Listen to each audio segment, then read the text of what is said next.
Hello there friends, welcome back to another episode of Generation Tech. My name is Alan. Angel Light 495 asks the following question. What are the largest ships that can perform a planetary landing? Well, that is an interesting question because getting out of a planet's gravity well is probably the most challenging obstacle that every civilization faces on its way to becoming a space-faring civilization. Most cultures eventually figure it out by using some type of combustion engines, usually a rocket booster similar to the ones used by the Apollo program. With enough thrust, anyone can brute force their way into the heavens. But what really changed the game for the Star Wars galaxy was the invention of something known as the repulsor lift. This is a machine that generates a repulsor field which literally pushes against a planet or moon's natural gravitational field. By canceling out one of the most powerful forces on any planet, suddenly how much mass an object has matters a lot less. This allowed civilizations to build massive ships landside and launch them into orbit using relatively small amounts of energy. In the early Old Republic era, it became pretty common to see ships that were several hundred feet in length, and by the time the Clone Wars had started, there were ships traveling around the galaxy that were several miles long. But with the construction of these massive ships, a new problem arose. I mean, how do you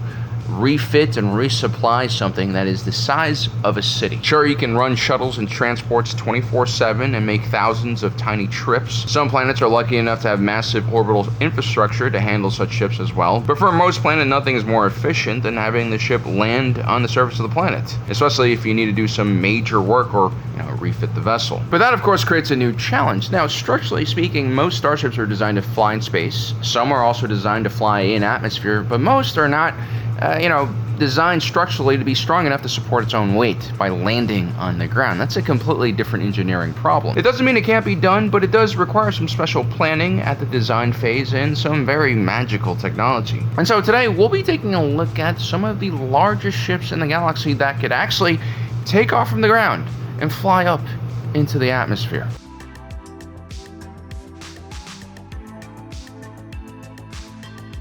The MC-80 Star Cruiser line is a very odd ship. Built by the Mon Calamari, each vessel is customized, designed, and tailored to the needs of the captain and the crew. Featuring a bulbous and almost organic-looking exterior, no two MC-80s look the same, but they all share the same design legacy. You see, the MC line originally started out as city ships. These are massive ships that were originally constructed to be civic buildings for the Mon Calamari's underwater cities. When the Empire invaded Mon Cala after the Clone Wars, several of these city ships took off from the bottom of the ocean, escaped, and joined the rebellion. The fact that these ships could survive the crushing depths of Mon Cala's oceans is an impressive engineering feat. But if you think about it, submarines and underwater vessels face an inverse pressure challenge to that of spaceships. A Mon Calamari cruiser must withstand up to 1,000 atmospheres in order to keep its occupants safe deep underwater for prolonged periods of time. The fact that this ship has large, luxurious meeting rooms and living quarters and big open spaces is quite impressive, because the larger an open space underwater is, the more reinforcement that structure needs. Now, a spaceship only needs to contain one atmosphere inside of its hull. That's a lot easier to do. This is why here on Earth, our spaceships have paper-thin hulls usually. With our current technology, we would probably struggle at building a starship that can journey to the bottom of our oceans and at the same time be light enough to escape our gravity well, because the amount of reinforcement needed to build a submersible would make the ship just way too heavy and unmanageable. But of course, in Star Wars we have repulsor lifts, so mass is not as big of a problem. We also have all sorts of advanced materials that probably make construction even lighter. Now, in all fairness, we never actually see an MC-80 Star Cruiser land on ground, and from what we can tell, it doesn't have a traditional landing gear. But if we take a look at Mon Cala, there are very few land masses on this planet, and for the purposes of this video, we're just talking about ships landing on the surface of a planet, and the MC-80 could definitely do that. It could land on water, which is the majority of the surface of Mon Cala. Now, floating generally puts less stress on the superstructure of a giant warship like this. Fluid dynamics allows the weight of the ship to be distributed very evenly. This is why the biggest vehicles here on Earth are basically boats, and they remain one of the cheapest ways to ship things around the world. Interestingly enough, buoyancy doesn't really work without gravity, right? Gravity is what drags down all of the heavy liquids to the bottom, displacing all the lighter materials like air pockets that you might have inside of your starship. That is why an MC-80 can float.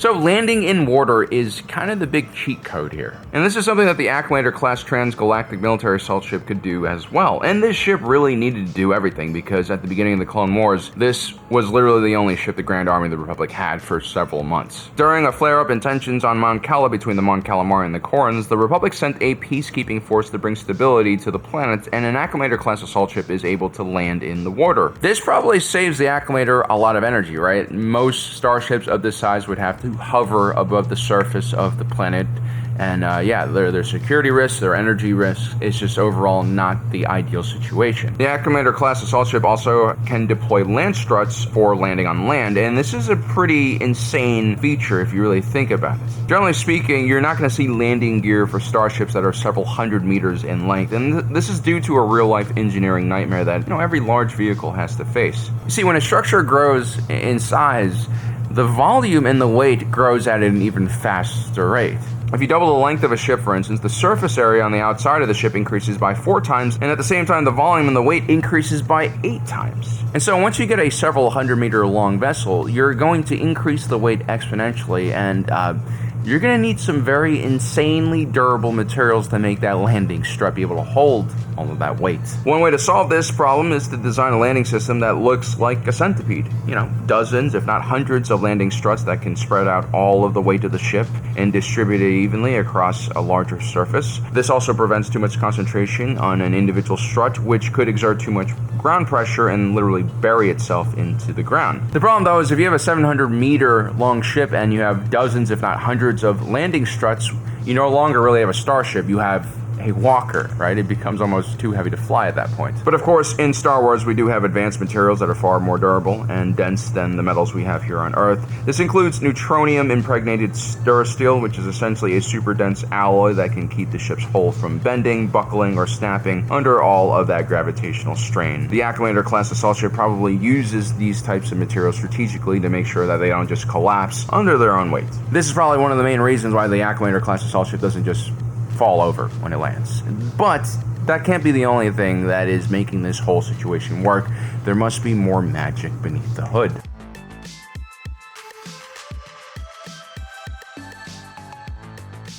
The Victory-class Star Destroyer is widely seen as the Empire's first attempt at building a true Star Destroyer. It precedes the far more prolific Imperial-class Star Destroyer and was actually active in the latter years of the Clone Wars. The ship was smaller than a Venator, but bigger than an Acclimator, and armed far more heavily than both of these ships. The Victory-class Star Destroyer was clearly designed for close-range exchanges of fire with enemy vessels. It had plenty of turbolasers on board and a much more robust structure and shape, far more armored plating, and reinforced bulkheads. But not surprisingly, like many of the other ships in the Republic Navy, it was expected to be able to land on a planet as part of an expeditionary invasion force. The Republic military planners were, pretty desperate early on for hulls, and so, a lot of their procurement was focused on, very hybrid designs that basically did a little of everything. If you actually take a look at the sides of the Victory class, you can actually see maneuvering fins that help control its descent while it's in atmosphere. Now, from what I can tell, the Victory class Star Destroyer doesn't actually have landing struts, so it doesn't land like the Acclimator. Instead, it most likely just uses repulsor lifts to keep itself hovering above the ground. Now, I wouldn't be surprised if the majority of the ships on this list, including the Acclimator, also kept their repulsor lifts on while landing to support the rest of the ship, because again, landing these massive structures that aren't designed like traditional buildings with solid and heavily weighted foundations is going to be almost an impossible engineering challenge. You're going to have to use every tool and redundancy you can find to make this actually work.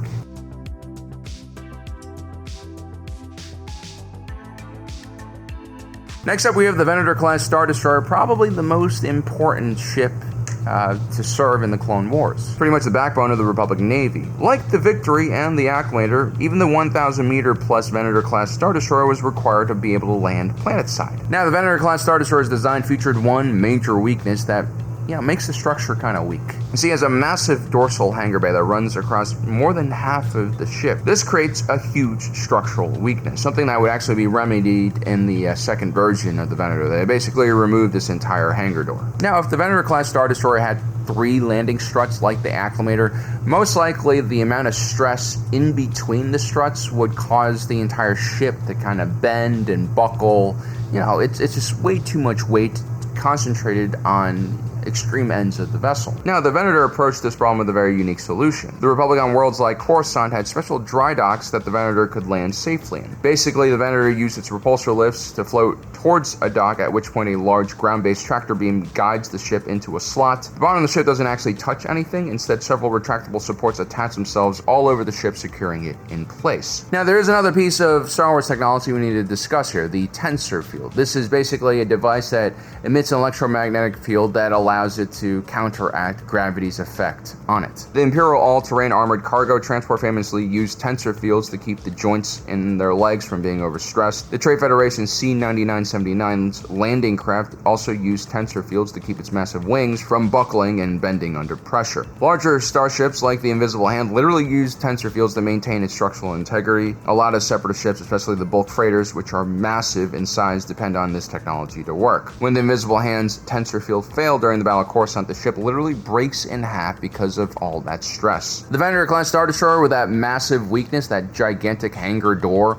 also depends on this technology to keep it in shape. Now, the dry docks on Coruscant were a larger part of the Grand Army of the Republic's robust logistical network. These gigantic berths were able to refit and re-equip a Venator-class Star Destroyer in relatively short order. But landing a Venator-class Star Destroyer on a planet without that kind of infrastructure is a bit more difficult. Yet, during the counter-invasion at Kashyyyk by Republic forces under the command of Grandmaster Yoda, a Venator-class Star Destroyer was landed directly on the surface of the planet on purpose, even though it kind of looks like it crashed. This is a pretty daring strategic move by the Republic. The 41st Elite Corps needed a forward operating base and fortifications set up to defend the oil-rich Wookiee coastal city of Ketchiro from an impending separatist invasion. With their forces outnumbered almost 1 to 5, the crashed Venator was basically used as a mobile fortress from which the Republican Wookiee defense could be based around. I'm going to guess that some significant damage was done to the underside of the ship. It doesn't seem like this ship is floating at all. It's kind of just resting. But maybe this is a part of its design. It might not be ideal for a Venator to be beached like this, but as long as the repulsor lift and power plant are unaffected, there's really no reason why the Venator can't take off once the battle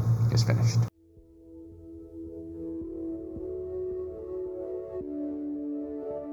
With a diameter of more than 3 kilometers, the Lucrehulk freighter is the largest ship we've talked about so far. And its size is what actually gave the Trade Federation a huge advantage over its competitors, as it used its scale to undercut other transport firms' shipping prices. But when the Clone Wars started, the Lucrehulk quickly was converted into a battleship and became a fierce presence in separatist blockades. Now, most bulk freighters are built with cost in mind, and so when you have a 3,000 meter diameter bulk freighter, one does not expect it to be the most resilient or durable in design. It's not exactly something I would try to land on the surface of a planet. It's not even something that I think you could take in atmosphere, although I'm pretty sure there's like an image of a crashed Lucrehulk somewhere on the internet. Now, interestingly enough, the Lucrehulk has a core ship that detaches from the larger freighter, and it's able to land safely on the ground and fly back up. At 700 meters in diameter, this is still a pretty massive ship, larger than the Acclimator in overall volume and weight. The core ship features a very robust grouping of landing struts, which fold out of the main structure of the core. It's not unusual to see a large starship with like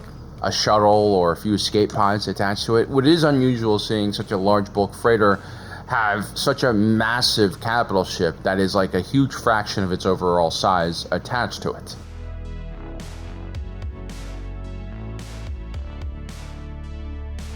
The Executor-class Star Dreadnought is probably one of the most powerful ships ever built by the Imperial military. At 19 kilometers long, these massive city-sized ships were generally used to command grand Imperial fleets, which often had dozens of Imperial-class Star Destroyers attached to them. Now, we've seen 2 Executor-class Star Dreadnoughts attempt to land on the surface of something, and in both cases it just doesn't go well. First, the Executor during the Battle of Endor attempts to land on the Death Star, but they take kind of too perpendicular of an angle to do it safely. Then we have the Ravager, which attempts to land during the Battle of Jakku with the assistance of a helpful New Republic Starhawk with a big-ass tractor beam. This also kind of ends up as a disaster. I guess even with tensor fields and repulsor lifts on max strength, getting a 19-kilometer ship to function in a high-gravity environment is just a really bad idea. Well, the second Executor-class Star Destroyer that was ever built, the Lucrehulk, says, "Hold my vodka." The Lucrehulk, not to be mistaken with the Lubyanka, the infamous KGB and now FSB prison in the center of Moscow, employed a genius engineering strategy to pull off this crazy feat. First of all, the Lucrehulk was supposed to be like